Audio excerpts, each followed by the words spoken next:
Sorry gannet মারলাম, gannet মারার পর একবার ডাউন শেষ। ও একটা ডাউন আর একটা ডাউন হয়েছে আমরা ফিনিশ করার পর দেখলাম এনিমি ভাই আরেকটা এনিমি আছে, আর একটা এনিমি মারা জাস্ট অ্যান্ড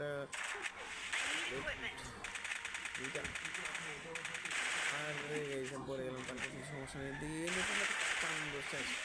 চামদোর ডাউন করে গেলাম, কিল আমার কিল নিব আর আরে ভাই বলবেন আরে ভাই একটা আমার টিম ম্যান আসে পরে আমার টিম ম্যান ওকে মেরে দেই, ঠিক আছে।